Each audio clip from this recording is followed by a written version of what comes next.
raise that bar. That extra gear, the first 3 steps. Huge strides in the performance. That I might not be the player I am today. All right, welcome to another episode of Behind the Gear. And today we are sitting with the very attractive, very good-looking, orange-bearded man, Mike Wagner.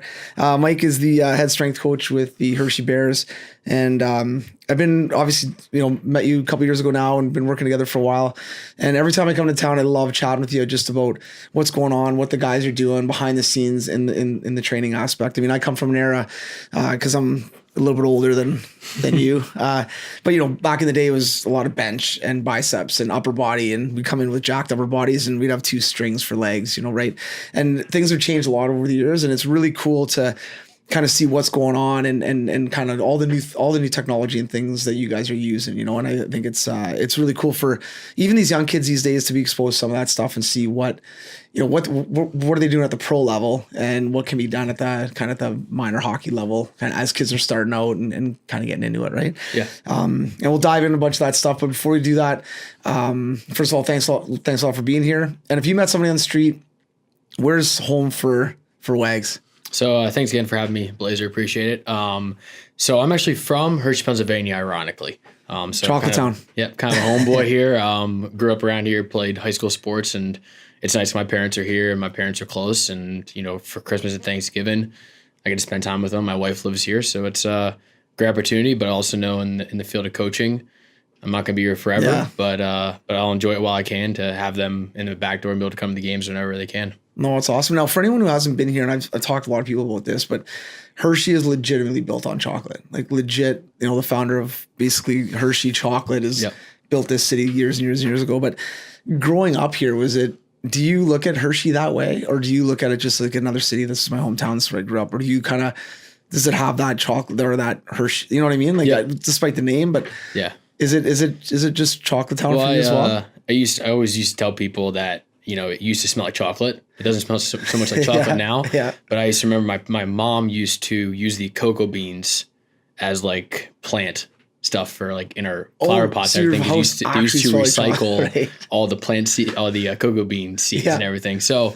but yeah, so I mean, it was great growing up here. Yeah. But I also know like in the summers, like never get close to the park because it's just an absolute zoo with everybody coming here and everything. But yeah, it's huge benefits too. Is like this place has grown so much since I've been here. Can't imagine. And to be back and just like now we're at the Giant Center. Used to be in the arena, and how much the park's grown and how much it's helped. Obviously feed the community too as well. Yeah. Well, and the park, for those who don't know Hershey at all, it's basically almost like a Six Flags, or in Canada, like a Canada's Wonderland in Toronto. It's got unbelievable setup, sick rides, and it's got some of the biggest or longest like roller coasters, I think. There's a couple things here that there's definitely some records or claims that they hold, but and they're dumping like another $100 million in this thing and growing it again, right? Yeah. So it's unbelievable. Man. Yeah, it's crazy. Yeah.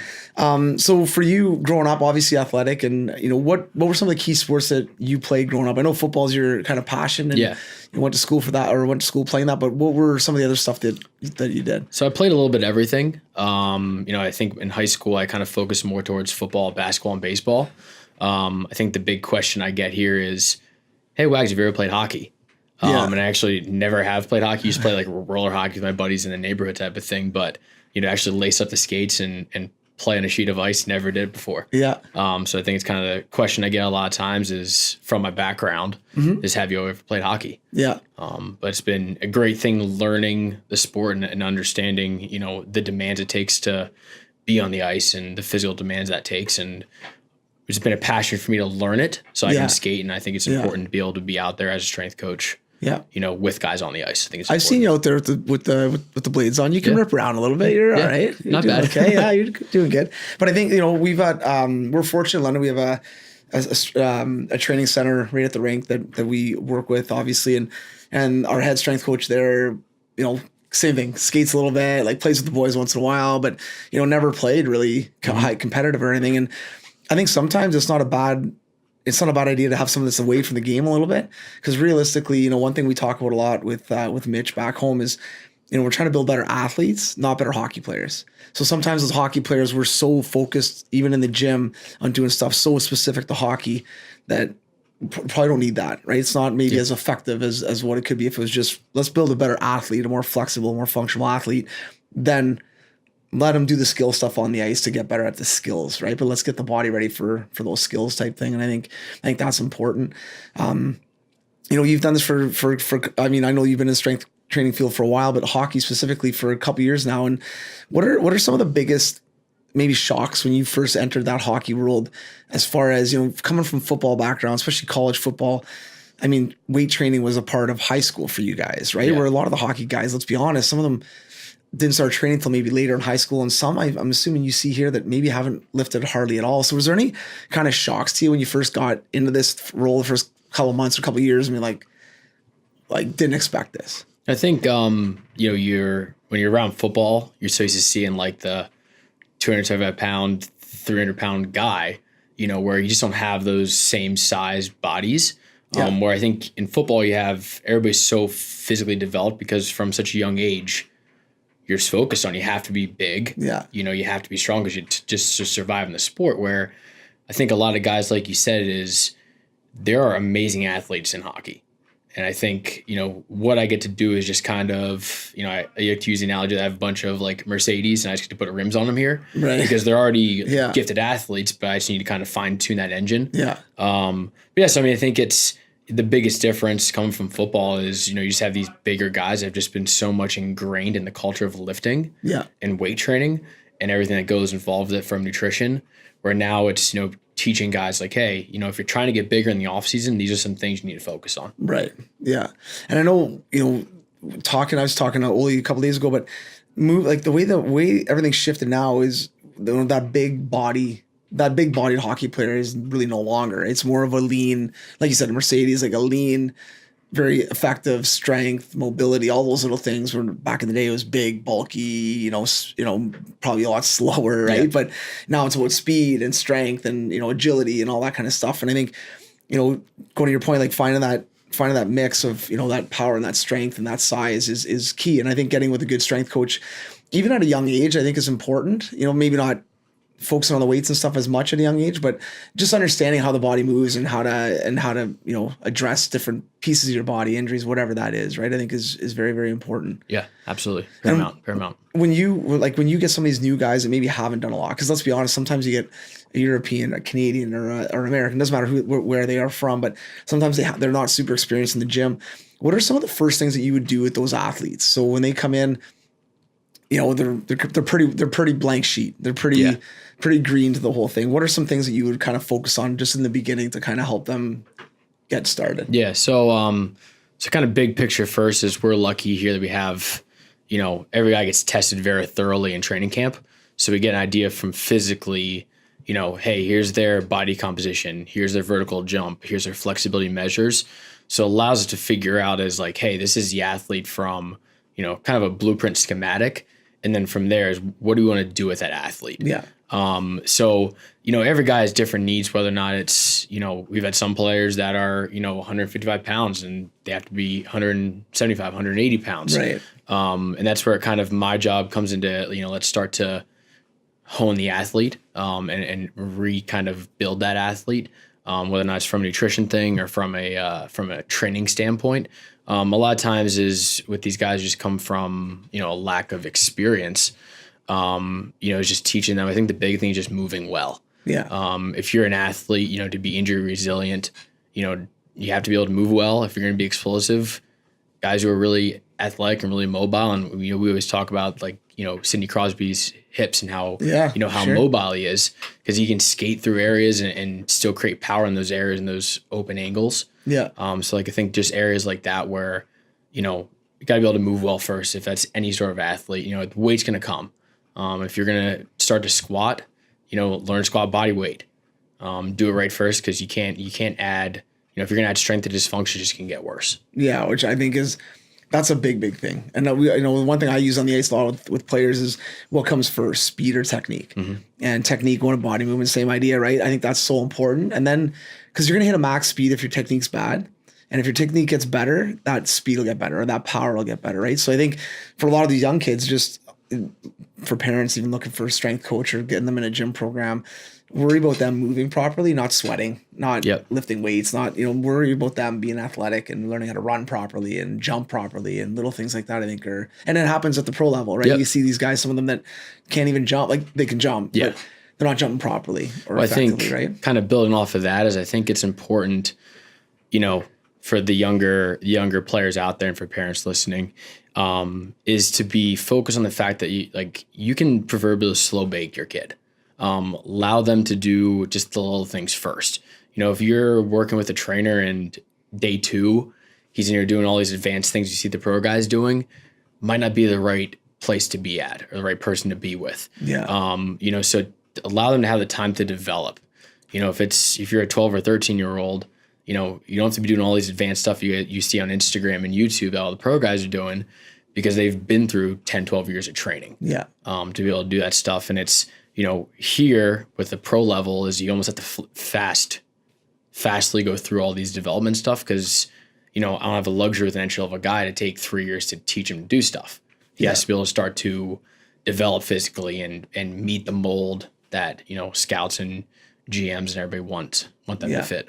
No, I think that's a really good point. I think like slow cooking is slow cooking your kids maybe a little bit, maybe offside, but no, I think that's a really good, you have time. And a lot of times these parents are, and I'm a parent now, so I get it. You're kind of like, man, my kid, like, he's got to be good now. He's 6, he's 7, he's 14. Like he's young or she's young. Like they got time, right? And doing it the right way at that age, at those ages, will pay off dividends later on, right? When they come to you or another strength coach, right? And I think that's really important to don't get too stressed out about it. Make sure they're moving properly. They're athletically getting it, and then everything else will kind of come with it as they get moving through.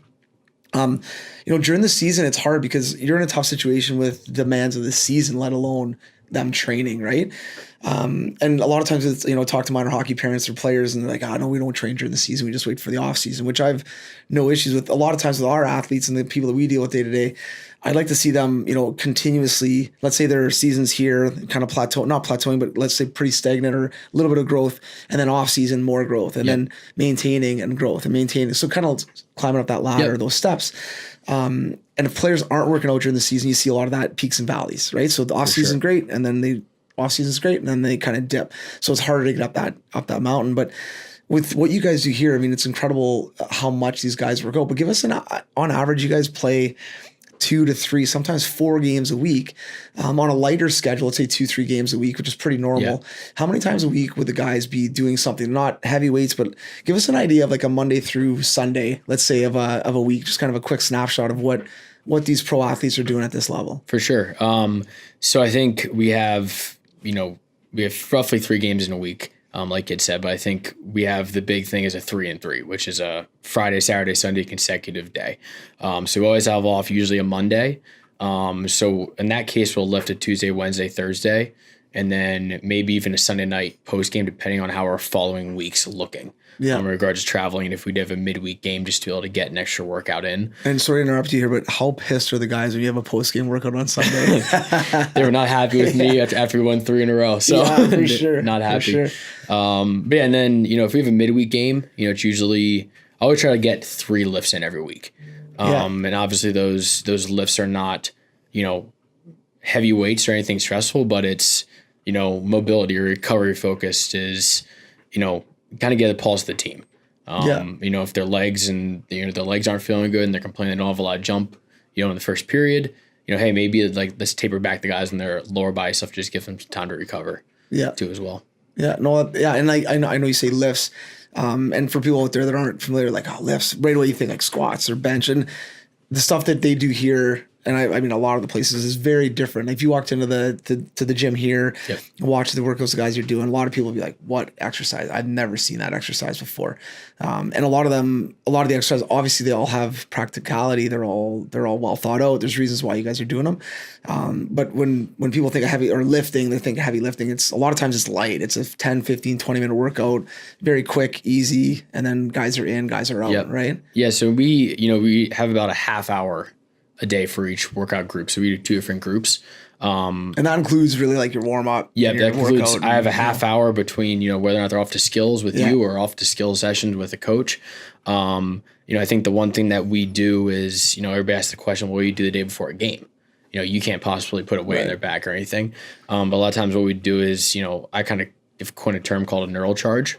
It's just an idea for, 5 or 6 quick kind of exercises to get the guys going. Yeah. It's not a lot, but at least it's something to get them moving and up, and as opposed to just like not doing anything before they went on the ice. Right. It's a little bit of a warm up too as well. Yeah.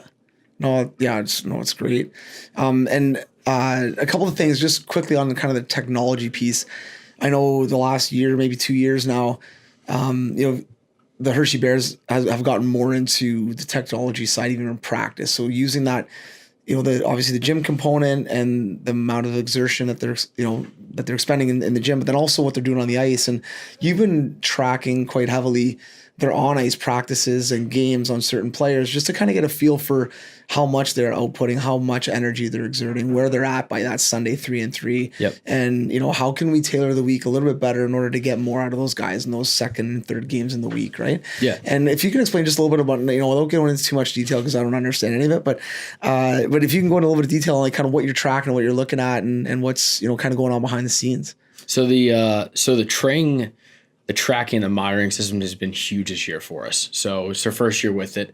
And kind of the analogy I like to say is, you have, 100 miles to put in your car in the week.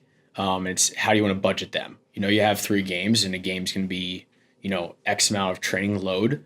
And kind of going back here before I talk about training load is the big number we look at is training load. Yeah. And it's our ability to monitor and manage how much stress we're putting on the guys on the ice, including games and morning skates and skill sessions. And anytime they go on the ice, they're wearing it.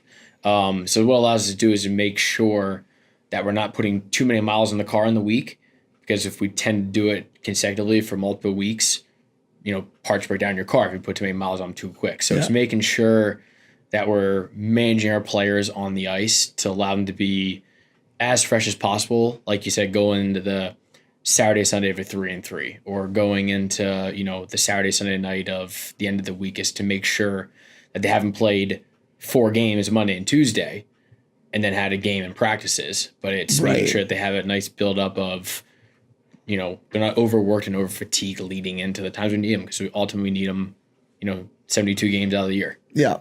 And I think like one of the takeaways from this for me anyway was, okay, now this is really cool, but if I'm a parent or a coach of a minor hockey team or whatever it is, I can't get 15 heart rate monitors. I can't get the software. So how do I go about doing this? And I think the way you guys do it is awesome, because you actually have readouts. You can see exactly what their heart rate was, how hard they work, and how light they were working. And based on that, you can tell a player, hey, you've got to go a little bit harder. You got to push it a little bit harder. Or hey, you got to pull back a little bit. And also like how has it helped prevent injuries? So we'll go back to dumbing it down for myself, but how have you found it for injuries? Like if you look back last year on the amount of injuries you had compared to this year, now different circumstances, different things, but has it helped a little bit just for monitoring guys that maybe do exert a lot, play a lot of minutes, practice hard, and saying, hey, we need a day off, or hey, we need a rest day, or hey, we're going to go lighter today with him because, maybe no workout for him today. Yeah. So it's from injury prevention standpoint, it's been huge. Hockey is a combative contact sport. So you're going to have, shoulder injuries where guys get, slammed into the boards or checked into the boards. You're going to have guys miss, for nicks and, stitches and all that type of stuff. But it's like the groins and the hips, things like that you can control from an overuse standpoint. Yeah. It kind of goes back to the analogy I like to use is always, putting too many miles in your car. We have a couple players and we've thankfully nicked them in the butt before it's developed into anything that's been a long-term type of issue with the guys. But it's just making sure that, if they're going to have a full week of practice, let's not have them having, 2 times the training load as the rest of the, their position, because they're kind of heading down a slippery slope that we make sure we're taken care of. Yeah. And everybody's going to be different. That's the one thing we're learning is guys are going to always be a high training load guy. Guys are always going to be a low training load guy. It's just making sure is, having a talk with them and the coaching staff to make sure that we're successfully managing them. Yeah. And if it is, a lighter day with them, that's what we need to do. Yeah. To make sure if it's a guy, it's a high minute guy and something that's vitally important to our team is making sure is, hey, maybe it's a recovery day. Maybe it's a maintenance day. Now you're coming from two kind of old school sports here, like football's old school, hockey's old school. So in order to do something like this and implement something like this, number one, that coach has to be open-minded. 100%. And a lot of times coaches be like, I know what I'm doing. I've done this for years. They'll be fine. Yeah. Right. So that's a tough sell and a tough not necessarily a tough relationship, but you got to build a relationship there in order to be able to sell this to the players, number one, and then the coaching staff, most importantly. So they're like, you know what? Wags said, hey, we got to pull back a little bit. Tomorrow we'll have a lighter practice. Tomorrow, 50 minutes, we're out, Yep. And what has that been like? I guess having the data is probably huge, right? For sure. And it's, you said it right, between the players and the coaches, because the two people you ultimately win over. You can't even have the system if a coach isn't willing to at least buy into it somewhat. Yeah. And then the players are the huge one because they're ultimately going to want to wear it. And they need to know that it's not going to be held against them. Yeah. It's like the sell to them is making sure that we're doing it to help them, not to be holding it against them. Mm-hmm. And then from the coaching staff standpoint it's hard because, like you said, it's an old school sport where, you're taught to grind, you're taught to strain. And, if you have a bad practice, guess what? The next day the guy's going to get bagged. And it's making sure that when I communicate to our staff here is this is just another tool in your toolbox. It's not the end all be all. And, I get it. If we, are horrible after a 3-game series, you're going to have to be hard on the boys on Tuesday. But it's a piece to help you diagnose a situation. And that's the big thing is they have to follow their gut ultimately because, you just don't become a professional coach without knowing what's going on. Yeah, I know for sure. Yep. So going back to what I was saying earlier about minor hockey coaches being able to use not necessarily something like this, but using this even just to think about, because a lot of times I think as minor hockey coaches, we don't think about the load that some of these kids have, and not even necessarily at hockey. A lot of them are playing multiple sports. So they're at basketball, they're at wherever, and then they come to hockey on Wednesday and they get bagged, and they get skated and it's a hard practice. And then they go back to basketball the next day and soccer, and then they come back and they have a hard practice on Friday. And then they got game Saturday and Sunday. And I think for coaches to understand that there is a workload, kind of like you said, if you have 100 miles in a week, and maybe you don't know everything they're doing, obviously, but having an idea that they're going to be spending 10 miles a day just doing whatever they're doing at home. So I've got this much left in my bank that I can, and tailoring practice a little bit to that and kind of, but being mindful of that, I think, as a coach, and especially with young kids, because, even just going to school is exerting for young kids. Learning, right, is tough. So I think, if you want to get maximum out of your players, understanding that kind of give and take, from just an energy and a expenditure standpoint, Yeah. And I think an easy way to do it, and we do it here, is just simple questionnaire. I was going to ask you about that because you do, just so people know out there, you do questionnaire, I think is almost every day. Daily, yeah. Right? So how do you feel? And actually you can go through it. But yeah, tell me how important that was. And does that feedback you get from the players correlate with the data basically? Yep. So we ask essentially 2 sleep questions. Do you feel rested? Do you feel not rested, excuse me. And then how long did you sleep? And then if there was a game last night, essentially rate how you felt in those first couple of shifts. Like, did you have good jump? Yeah. That type of thing. Because then it starts to subjectively allow us to be like, wow, okay, so, we put these guys through a lot over the week, and they're all feeling like they have really bad legs. Right. So it gives us a little bit more of a snapshot to confirm the tracking data that we have. And before we got the tracking system, that kind of questionnaire was like the golden thing, because we could start to kind of correlate as wow, if our team's legs were this number, we lost 50% of our games. Right. Vice versa. So I think it's, going back to a simple way to do it is, you don't have a tracking system or heart rate monitor. No big deal. Like maybe just think about your mind is, hey, I had basketball practice and hockey practice last night, and I have hockey practice again tomorrow night. Like, how do my legs feel? Because now you can start to maybe subjectively in your mind think about things and quantify in your own head in a way to be like, wow, okay, so, I did this yesterday and I feel better because I did it. And it kind of helps you to now kind of get in that proverbial professional mindset. And even doing something real simple with young kids, right? Like hey, how do you feel today? Or hey, how much activity did you do today on a scale of 1 to 10, right? And then as they get older, at young ages, they're not going to care, and they're pretty resilient. They can kind of battle through whatever, right? Energy for days. What's that? Energy for days. Yeah, it's crazy, right?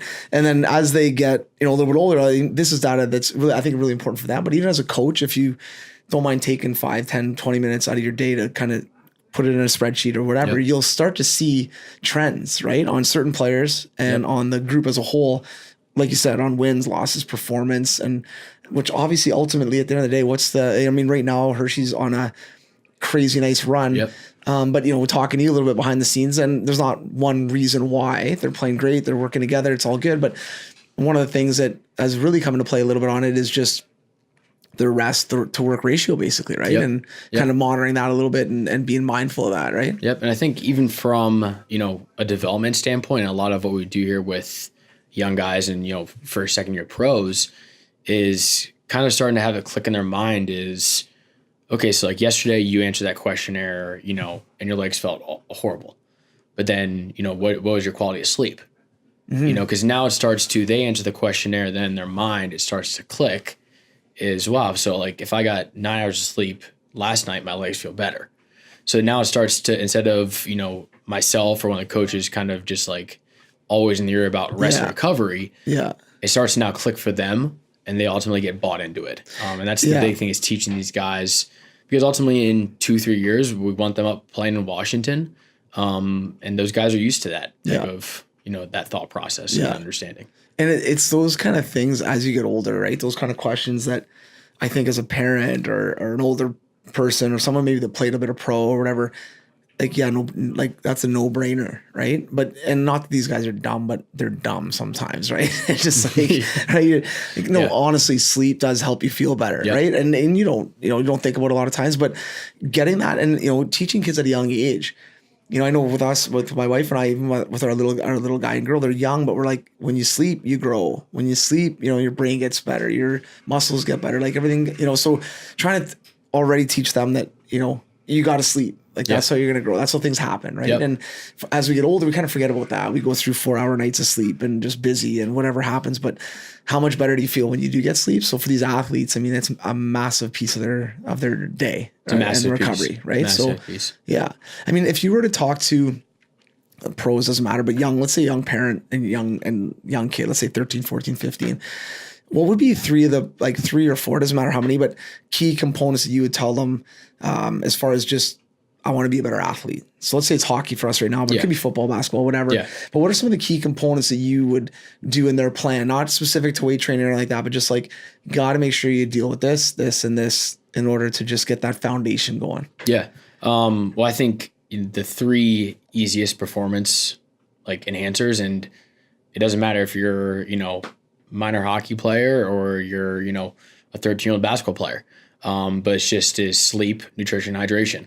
It's three simple things that cost virtually no extra money. Don't require any extra equipment. It's just, hey, carry on a water bottle every day.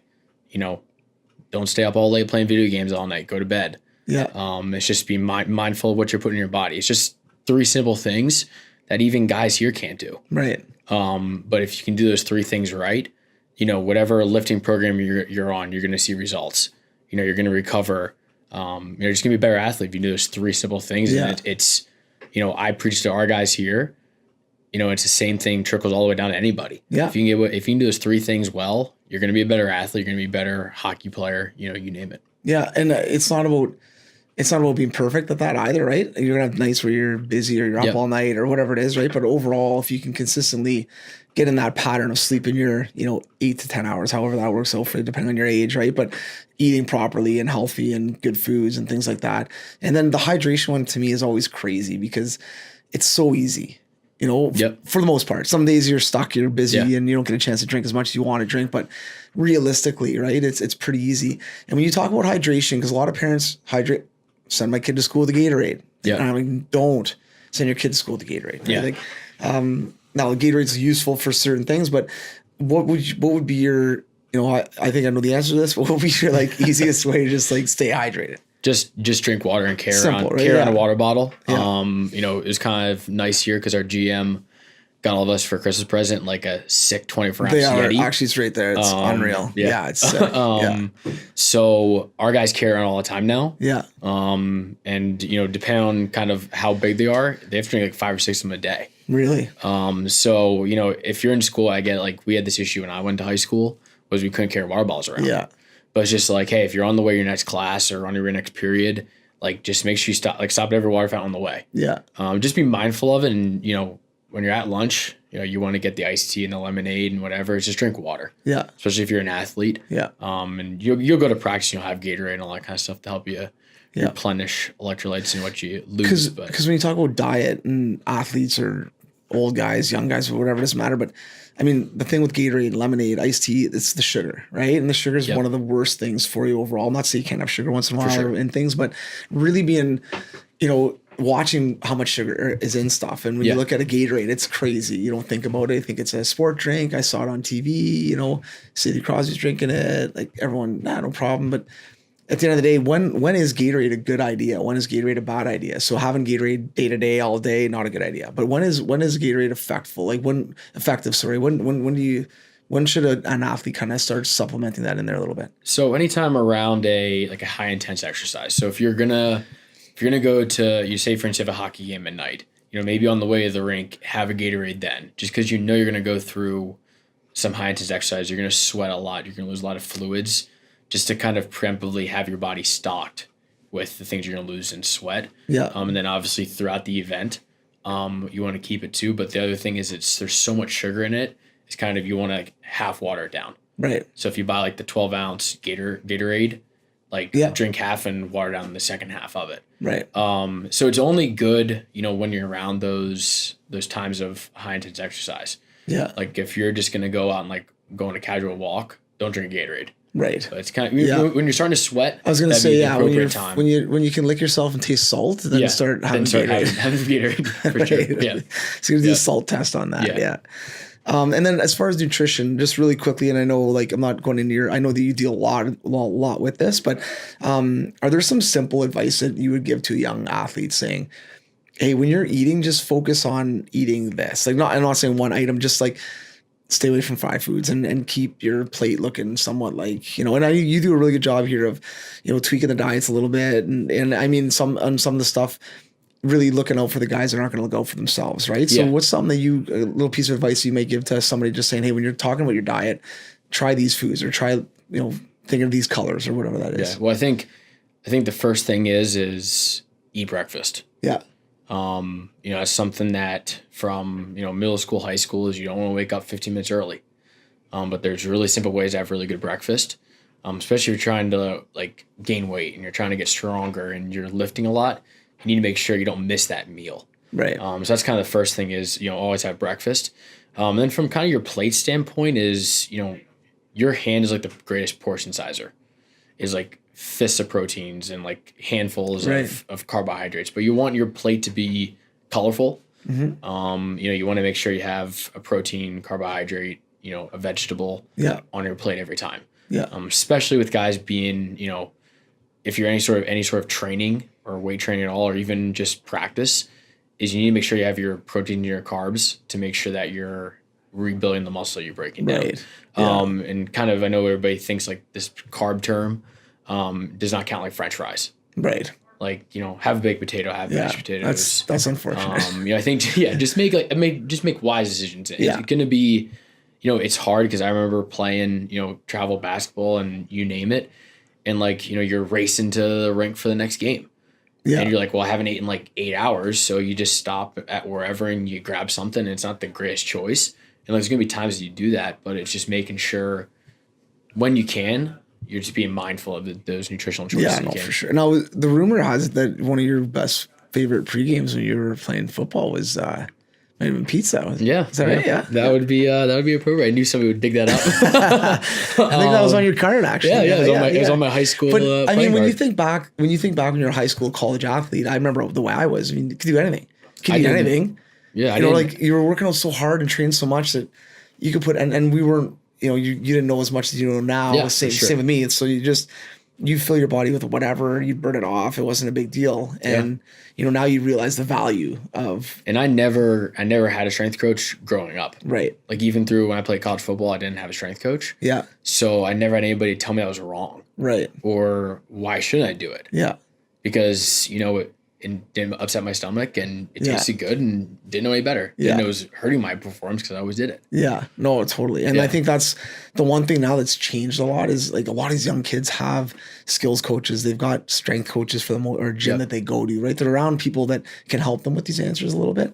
Now, there's a lot of bad information out there, don't get me wrong, but if you can be a little bit, as a parent, just educate yourself a little bit on the process and what you're looking for, and then go out and seek that person. They're all over the place, whether it's a male or female in that field that are doing strength and conditioning or nutrition, whatever it is. I think it's important to get around the right people if that's what your child wants to do as far as being an athlete or even just becoming more athletic. Yeah, and like you said, it's so much easier to find that information out now. Yeah. 10, 15 years ago when I was in high school, there was like you couldn't just like open up you couldn't Google what I could have for pregame. Like nobody really knew, or nobody had a really good idea, and it wasn't definitely mainstream as it is now. Like you said, there's all these people now that are, there's trainers and there's, physiotherapists and all these guys that you can have as resources, which are super easy and convenient to get to now. Yeah, which is, and I think you see it, right? If we look back at when we played our sports and to now, how different the athlete is. The athletes are much more polished than back when we were young, sure. right? They're just, for the most part, they're more, you still get the odd outcasts that are, maybe missed the boat or lived under a rock and had no idea what was going on. But for the most part, I mean, they're polished, they're fit, they're kind of ready to go a little bit. And which makes your job a lot of fun, I'm sure, when you get these guys coming in that have done a lot of this stuff and that already have some of this stuff, those check marks checked off that they're already doing. It's probably nice for you. Yeah. It always goes, and it's nice because of my experience with college athletics. Yeah. Is like having that developmental age group. Yeah. Where you have the 18 to 22-year-old where a lot of times in high school you don't have a structured strength program. Yeah. So it's like you said, it's just teaching those foundational things just to move well. Yeah. It's great when you have somebody who comes in polished because they already move well, and then from there you can just take off and start to develop them. Yeah, for sure. Because they just have a solid base at that point. Yeah. No, it's great.